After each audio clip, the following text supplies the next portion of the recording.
pas kuliah sama. Biltu nikah bil mahril maskur. Astagfirullah. Itu ujuran adakah? Apa yang kau buat orang sebagai santet?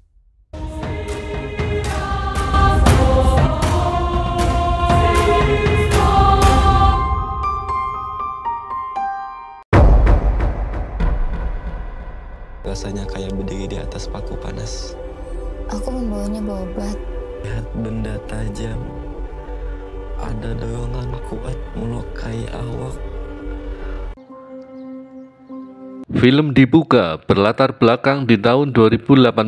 Dua orang sejoli yang baru saja wisuda terlihat tengah membicarakan hubungan asmara. Perempuan itu bernama Maya dan laki-laki bernama kita sebut saja Duma. Saat itu Duma mengatakan akan datang melamar Maya 3 tahun kemudian. Namun Maya memberikan pertanyaan bagaimana jika ada seseorang yang melamarnya lebih dulu. Duma hanya terdiam mendengar pertanyaan tersebut.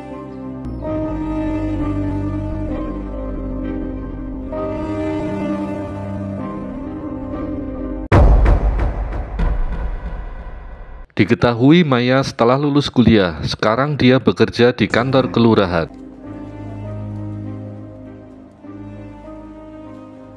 Saat Maya bertemu dengan kedua temannya, dia mengatakan hubungan dengan Duma tidak seperti dulu karena sudah 1 tahun ini mereka tidak pernah bertemu, hanya berkomunikasi lewat HP saja, itu pun cukup jarang.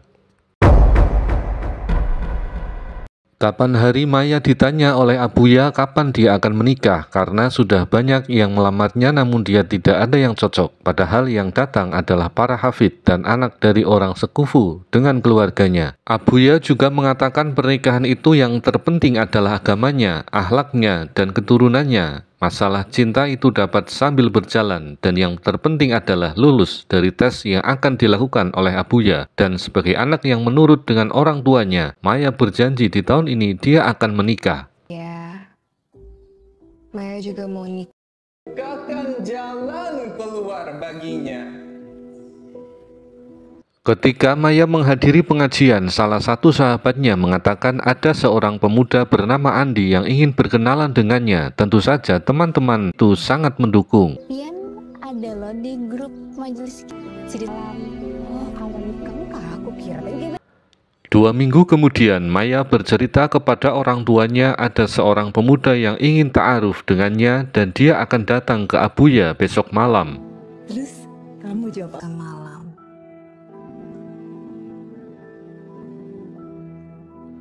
Akhirnya Andi pun datang ke Abuya yang menjalani serangkaian tes. Alhamdulillah berjalan lancar dan Abuya menyetujui hubungan Maya dan Andi ke jenjang pernikahan. Pandangan dia soal rumah tangga satu visi sama aku. Iya. Ya Sandi bin Fadlansyah. Biltu nikah bil mahril maskur. Bagaimana Singkat cerita, beberapa minggu kemudian pernikahan mereka pun berlangsung.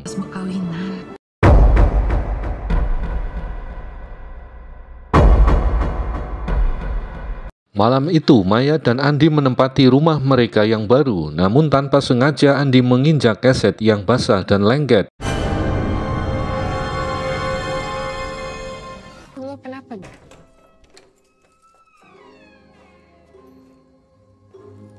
Dan baru saja mereka memasuki ruang tengah, tiba-tiba terdengar suara kaca pecah yang ternyata kaca jendela pecah dan ada seekor burung hitam yang mati di sana. Sontak mereka heran dan tidak mengerti apa yang baru saja terjadi.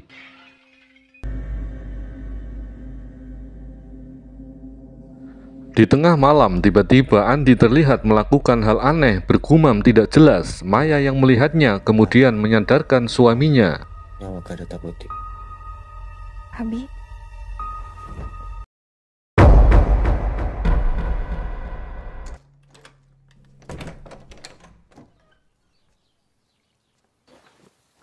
Singkat cerita, keesokan harinya Andi pulang lebih awal karena sekujur tubuhnya terlihat lebam, kemerahan, dan terasa gatal.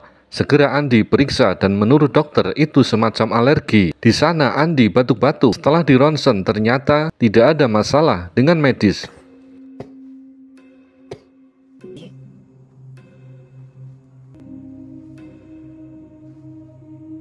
Malam harinya, kondisi Andi semakin memburuk dengan batuk-batuk dan berdarah. Maya sangat sedih melihat suami sakit dan dia terlihat sangat sabar dengan kondisi suaminya tersebut.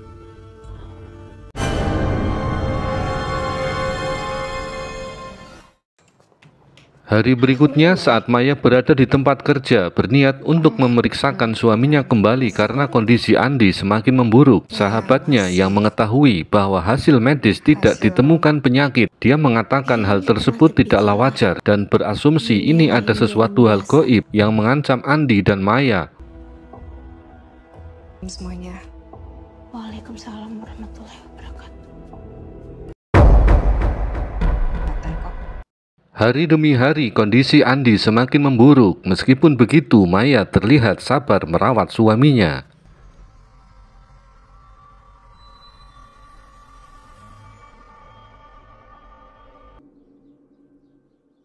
Kapan waktu Maya memberikan kejutan kepada Andi atas kehamilannya. Mereka sangat bahagia dan segera membacakan surat Maryam di dekat perut Maya.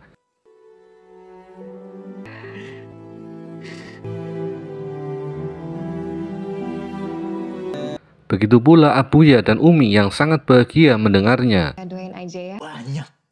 Di rumah kami aja, kada usah heboh-heboh. Singkat cerita, malam pun tiba. Di tengah malam kembali Andi melakukan hal yang aneh. Andi melihat ada sesuatu di sudut kamar dan membuat Maya semakin heran dengan keadaan suaminya. Tibalah hari persiapan syukuran kehamilan. Saat berada di dapur, Andi mencoba membantu pekerjaan di sana. Namun hal yang di luar Nurul pun terjadi. Saat Andi memarut wortel, tiba-tiba dia mendapat bisikan gaib yang akhirnya parutan itu melukai tangannya hingga terluka sangat parah.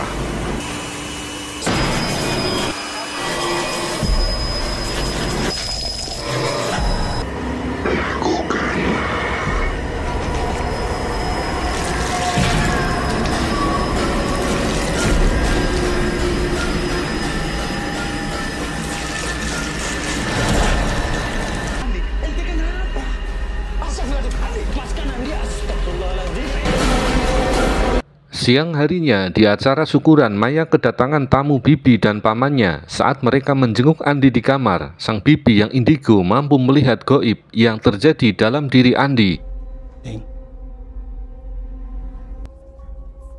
Acil hendak mempendir sesuatu lawan ikan. Ada apa, Cil? Makasih, Cil. Malam harinya, si bibi menelpon Maya dan mengatakan yang dia lihat tadi siang bahwa Andi terkena santet dan dia harus dibawa ke orang pintar untuk menghilangkan sihir itu. Mai, tak kasih bawa ke orang yang bisa, Mai. Kamu jangan percaya sama santet. Keesokan harinya, saat mereka makan bersama di rumah Abuya, Maya menceritakan apa yang disampaikan si bibi. Namun Abuya tidak percaya bahwa Andi terkena sihir, sedangkan Umi percaya jika sihir itu ada sejak zaman Rasulullah dan saat ini terjadi pada menantunya. Oh, kada apa-apa. Biasa. Saat perjalanan pulang, Andi mengatakan bahwa dia sering sekali mendengar bisikan gaib untuk melukai dirinya sendiri dan penglihatan gaib yang aneh. Dia sangat khawatir dengan keadaan ini. Dan tiba-tiba, Aku lihat. Aku kan yang kamu lihat.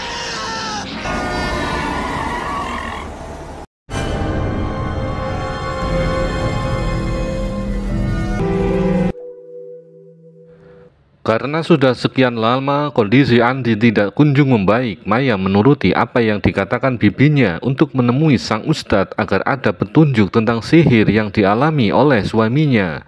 Akhirnya mereka sampai di tujuan. Sang ustadz mencoba untuk membacakan beberapa doa, namun setelah melihat mata Andi yang aneh, ustadz tidak bisa menyembuhkan, yang kemudian beliau menunjukkan alamat seseorang yang mampu melakukan pengobatan sihir racun sangga.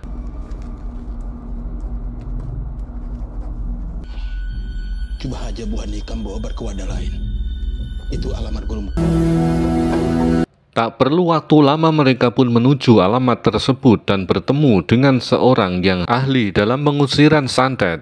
Beliau menjelaskan bahwa Andi terkena racun sangga yang bertujuan untuk memisahkan pernikahan mereka. Santet itu tidak akan hilang selama korbannya masih dalam ikatan pernikahan. Karena sang ustadz merasa santet itu memiliki kekuatan besar, beliau hanya memberikan air doa dan memberikan alamat seorang yang akan membantunya. Beberapa hari kemudian, Maya bersama Andi mendatangi ustadz yang ketiga dalam pengusiran sihir. Merasa tidak mampu mengusir santet itu, beliau memberikan buah waluh yang telah ditulis kalimat doa dan 2 botol berisi entah apa digunakan untuk memandikan Andi.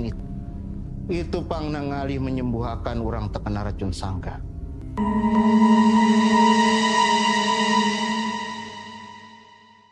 Parut sebagian tatak halus-halus, campurakan lonji, ngalih disembuhkan. Namun, setelah dipraktekkan ternyata tidak berefek baik terhadap kondisi Andi.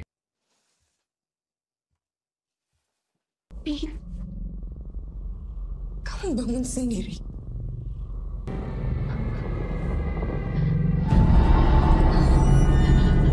Semakin cemas, mereka kemudian mendatangi seorang yang biasa melakukan pengusiran santet racun sangga.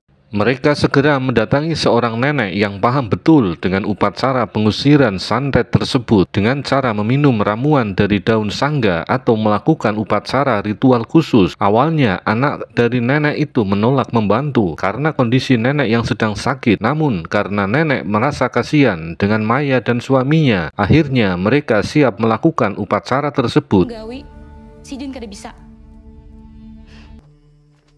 Nih. Dengari ulun.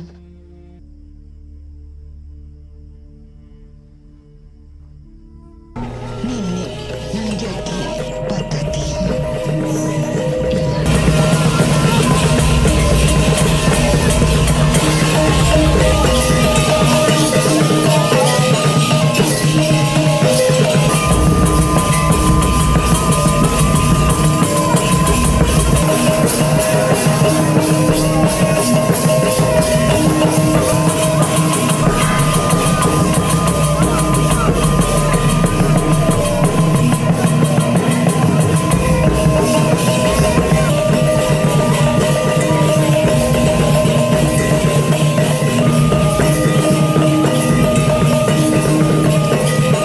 Setelah upacara selesai, si nenek menjelaskan bahwa santet itu tetap akan tersisa dalam tubuh korbannya. Oleh karena itu, mereka harus selalu bersama-sama dalam satu rumah.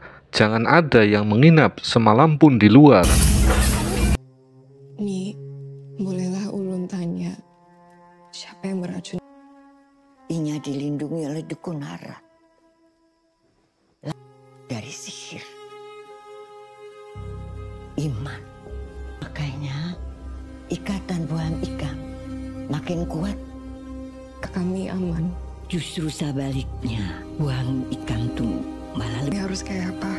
kendalikan diri ikam. Setiap emosi negatif, takut, benci, semuaan itu pintugasan buahnya tuh mas kampuan laki ikam sampai bujur-bujur bercerai, bahkan sampai Kamai, kada mau kon. Pada suatu saat, Maya mendapati baju suaminya beraroma parfum wanita. Dia melihat ada sesuatu yang negatif tentang suaminya, hingga akhirnya terjadilah percekcokan di antara mereka, hingga Maya pulang ke rumah orang tuanya. Mau Mi? Jangan gila kamu. Aku nggak gila seperti kamu ya.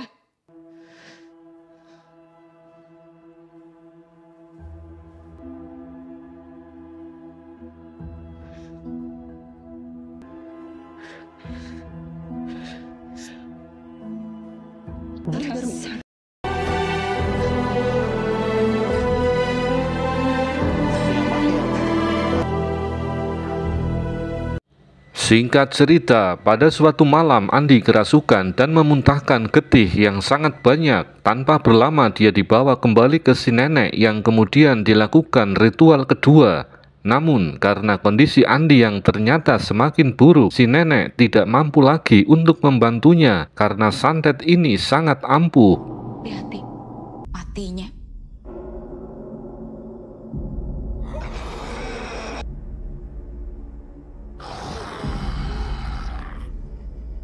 Kemudian si nenek mengantarkan mereka ke sebuah hutan di mana di sana tumbuh daun sangga. Tibalah mereka di sana, di mana diketahui tempat itu adalah salah satu keturunan dari keluarga nenek yang mengasingkan diri di tengah hutan untuk menjaga daun sangga.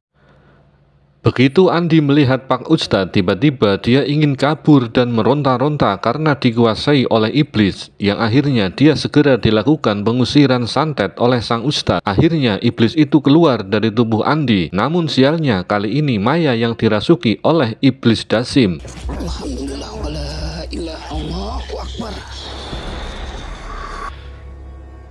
Sudah lawas aku tinggalkan. Ini. Kak, Pian pernah kalau kehilangan orang yang Pian sayangi? Kayak waktu itu. Dasim. Kak Mai.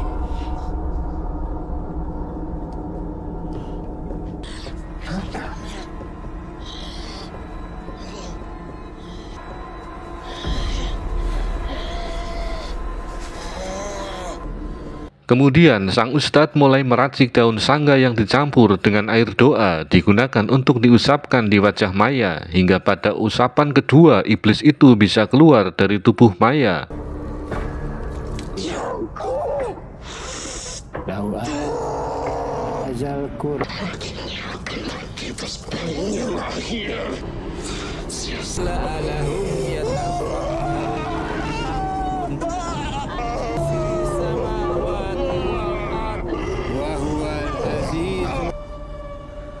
Namun beberapa saat kemudian iblis Dasim itu kembali ke tubuh Andi. Sang Ustadz kemudian membacakan doa-doa yang saat itu terjadilah perlawanan antara mereka dan iblis. Sungguh iblis santet sangga ini sangat kuat hingga mereka sangat kewalahan mengalahkannya. Setelah melalui pertarungan yang luar biasa tegang, akhirnya Andi bisa terbebas dari iblis Dasim itu.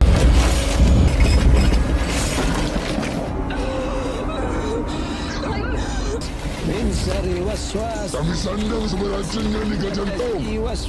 Ini nyatu. Sudah menyerah. Sudah iblis. Ampun.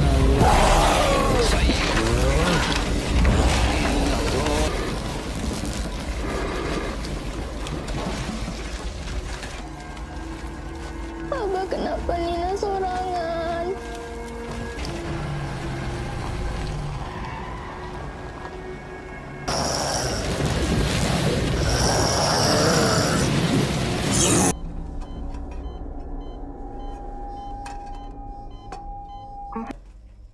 Tidak melama.